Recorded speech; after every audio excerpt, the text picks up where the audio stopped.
ప్రభు పేరిట అందరికి ప్రైజ్లో. ఆయన పొందిన గాయముల చేత స్వస్థత కలుగుతున్నది అని చెప్తుంది బైబిల్.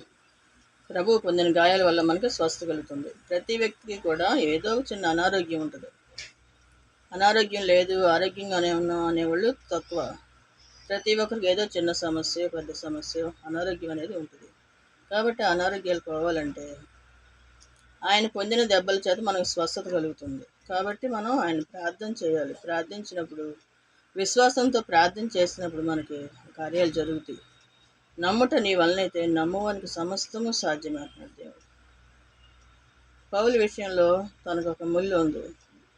ఆ బాధ తీసేయమని అడిగినప్పుడు దేవుడు ఏం చెప్పాడంటే, నా కృప నీకు చాలును అని చెప్పాడు. అదేవిధంగా కొన్ని సమస్యలు, కొన్ని బాధలు మనకు కలుగుతూనే ఉంటాయి. ఎందుకంటే ఆయనకు దగ్గరగా చేరతామని, మనం దేవునికి దగ్గరగా ఉండి ప్రార్థిస్తామని అలా ఒక ముళ్ళు ఉంటుంది. దాని గురించి ఆలోచించకుండా దేవుళ్ళ ముందుకు సాగిపోతుంటే ఆయన కృప ఎల్లవేళలా కూడా మనకు తోడుగా ఉంటుంది. దేవుని కృప అందరికీ తోడుగా ఉంటుంది. ఆమేన్.